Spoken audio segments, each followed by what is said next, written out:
Hirap na ho ba kayong ilabas ang sama ng loob nyo? Naku po, matigas pa naman ang dulo. Ang hapdi po nito. Paano kung walang gamot? Naku, makikinig na lang ako kay Kapinoy, makapulot pa ako ng mga tips. Magandang araw po sa inyo mga Kapinoy. Sir Obet po ito, mahigit 2 dekada na pong physical therapist. Ang topic po natin ngayon ay physical therapy kontra constipation. Ano po ba yung constipation? Madadiagnose ka po na may constipation ka kapag dumudumi ka sa isang linggo na less than 3 times a week. Sabihin natin 2 times a week lang kayo dumudumi at may katigasan yung dumi nyo at tuyo at nahihirapan kayong ilabas ito. Yan po ang constipation na tinatawag. Ngayon po, ang constipation po is mas common po sa mga babae. Dahil po yan sa mataas po yung estrogen level ng mga babae kumpara sa mga lalaki. May pag-aaral po na pag mataas yung estrogen level, affected po yung connection ng utak sa gut. So yung paggalaw ng or motility ng bituka natin hindi makontrol masyado ng utak ayon sa pag-aaral. At pag mataas din po yung progesterone hormone ng babae kapag buntis ang babae ay nakakapagpabagal po ito ng paggalaw ng gastrointestinal motility. Kaya po nagkakaroon ng constipation at mas common po sa mga babae ang constipation. Yan. Ngayon po, sa mga matatanda din po, sa mga senior citizen, mabagal na po yung basal metabolic rate at hindi na po masyadong active yung mga matatanda. Kaya po nagkakaroon sila ng constipation at minsan po may dementia na po yung matatanda, nakakalimutan ng uminom ng tubig at marami nang iniinom na gamot. May polypharmacy na tinatawag at apektado po ang gastrointestinal motility nila. Iba pa po ang cause ng constipation ay yung pag hindi kayo masyadong umiinom ng tubig, puro kape lang kayo at puro alak. Yan po, apektado rin po yung gastrointestinal motility nyo kasi lalo na ang kape, diuretic po siya. So mas nailalabas natin yung tubig sa katawan natin after tayong uminom ng kape. At pag di tayo uminom ng tubig, hindi po marireplenish yung fluid sa katawan natin. Ang resulta, constipation. Ngayon po, pag less exercise tayo, sedentary lifestyle, ang advice po ng mga eksperto, kailangan po mag-exercise tayo ng at least 30 minutes about 3 to 4 times a week. Kahit anong klase exercise po yan. Whether it's aerobic or weightlifting or dancing or walking, kahit ano pong klase exercise, basta 30 minutes at least 3 to 4 times a week. Healthy lifestyle po yan. Yung maling pagdijeta natin, kunyari masyado tayong matakaw sa matatabang pagkain, high saturated fats, saka mga processed foods, yan po, nakakakos din po siya ng constipation. So maggulay-gulay din po paminsan-minsan para po gumanda po yung daloy ng ating dumi sa bituka. Okay? At ngayon po, meron tayong mga maneuver at physical therapy techniques na ipapakita ko sa inyo kung paano po labanan ang constipation. Okay? Mga exercise at self-massage. Okay? Para makarelate po kayo mga Kapinoy, ito po yung ascending colon. Diyan po ang daanan ng dumi at ang transverse colon po. At yung pababang parte po yan po yung descending colon. Papunta na po yan sa tumbong natin. At yung sigmoid colon, next po niyan yung rectum, okay? Yan po mga Kapinoy. Unang exercise po for constipation. Ito po yung tinatawag na fish exercise. Kasi para daw kayong nagkakawag na isda sa ibabaw ng kama nyo. So ang gagawin nyo, yung mga fingers nyo, i-interlace nyo ng ganito. Tapos itataas nyo siya, iikot nyo ng ganyan above your head. Yan. Tapos yung toes nyo, laging nakapoint sa kisame or sa ceiling. Ayan, yung toes nyo, nakapoint lang doon. Yan, i-interlace ko na yung kamay ko. Yan, tapos magkakawag kayo dito ng between 20 to 30 seconds. Pwede rin kayo mag-set ng timer, okay? Okay, ready? Go. 2, 3, 4, 5, 6, 7, 8, 9, 10, 11, 12, 13, 14, 15, 16, 17, 18, 19, 20, 21, 22, 23, 24, 25, 26, 27, 28, 29, 30. Okay. Tapos po, mga kapinoy, deep breaths kayo. Inhale through your nose and exhale through your mouth with a pursed lip. Ako up to 3 times lang.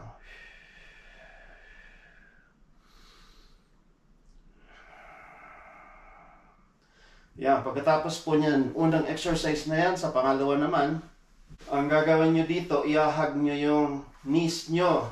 Yan, parang knee to chest, pero hindi nyo isasagad sa chest. Ganyan lang, okay? Tapos ang gagawin nyo, dadalhin nyo yung upper body and head nyo papunta sa mga tuhod nyo.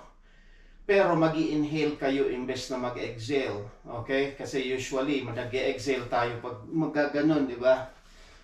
So, gagawin nyo, inhale. And then, exhale pagbaba. Gawin nyo po ito mga 5 times. Inhale. Exhale pagbaba. Tapos, inhale. Exhale pagbaba. 3. Inhale. Exhale pagbaba. 4. Inhale. Exhale pagbaba. Okay. Ngayon, ang pangatlo pong exercise for constipation, yun po yung iahag nyo yung paa nyo. Okay, single knee to chest. Ganito po. Okay. Tapos inhale. Dito naman inhale ulit. And then exhale pagbaba. Yung pagbilang yan, half. Tapos ito, inhale. Exhale pagbaba. Inhale. Exhale pagbaba. Okay, half. Tapos dito, para makumpleto yung bilang. 2. The half, inhale. And then release. Inhale. And then release. 3. Okay, gawin nyo hanggang 5 reps po ito ha. Kung kaya nyo hanggang 10 reps, pwede din. Ngayon po, yung pang-apat na exercise natin for constipation, yung palms ng hand nyo, ilalagay nyo dito. Naka-point siya sa kama. Yan, pwede rin ganun. Tapos, magre-rest kayo sa siko nyo na ganun. Pero mas preferred ko po yung nakataas yung palms para masuportahan yung low back nyo. Tapos yung toes nyo, yung toes ito, naka-point sa ceiling. Yan, nakaganon kayo para naka-rest lang kayo sa siko nyo. Tapos, igaganon nyo siya. Inhale. Exhale pagbaba. Hanggang 5 to 10 reps po ito.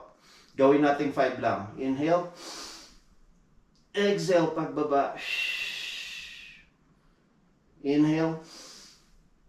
Exhale pagbaba. Inhale. Exhale pagbaba.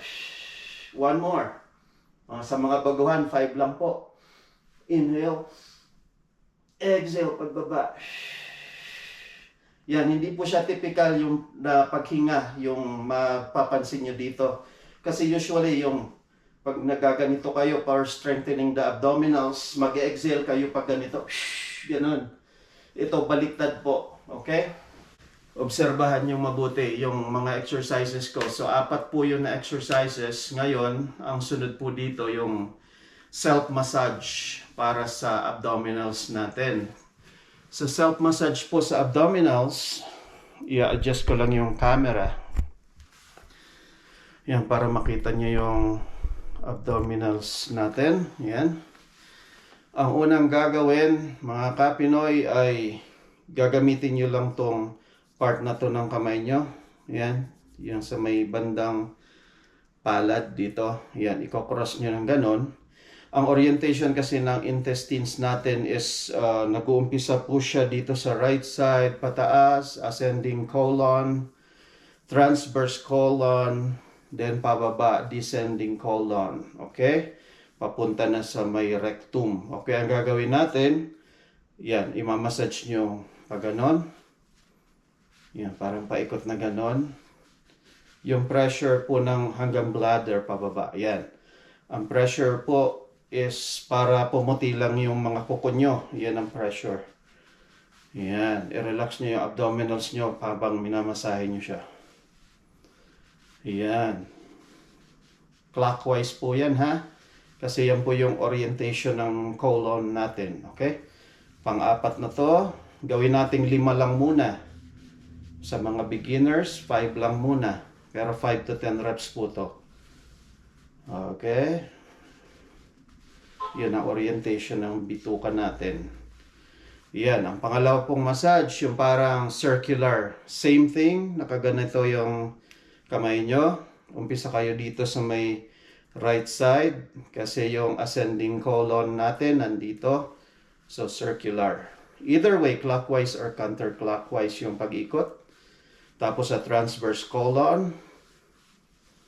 Tapos sa descending colon. Pababa. Tapos ibababa nyo hanggang bladder. Pag ganon. Okay? 1.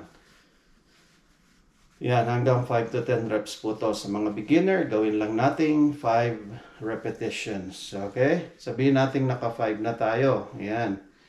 Okay na. Pangalawang massage po yon. Yung pangatlong pagmasahe natin, self-massage, ay yung hahagurin natin yung back para makita nyo. Pag ganito po. Yan, hagod. Yung paghagod. Yan. Ngayon, sa harap, ganito po yan. Hagurin nyo from back to front. Hagod. 1. 5 to 10 reps po. 2. Para po ipakita ko sa inyo na yung physical therapy, hindi lang po basta-basta na kung ano-anong exercise lang. Effective din po kami sa may mga constipation. Okay? 5 to 10 reps po yun na paghagod. After po nun, hahagurin nyo naman yung bandang sacral nyo. Okay? Either left hand or right hand, gawin nyo to. Yan, hagurin nyo yung sacral. Yan. Yan, mga 5 to 10 reps din po yan. Okay? Para makita nyo. Yan. Ganyan. Pwede rin 2 kamay. Yan, hagurin nyo yung sacral nyo. Yan. Yan. Yan. Well, sa side view. Yan, hagod sa sacral. Ayan. Kung tinatamad, tawagin nyo misis nyo, pahagod nyo. Tapos hagurin nyo naman misis nyo pagkatapos. Yan po. Yan po ang mga ehersisyo at self-massage for constipation para po ma-address natin. Ngayon po, pag kunyari, umepekto po yung mga exercise na yon at yung self-massage, so hindi nyo na kailangan mag-take pa ng pampatae o kaya yung mga gamot na para sa constipation. Okay? Gawin nyo muna to. Pag hindi po gumana, edi maggamot na kayo.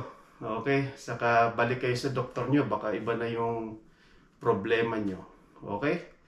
Sa susunod po ulit, mga ka-Pinoy. Bye!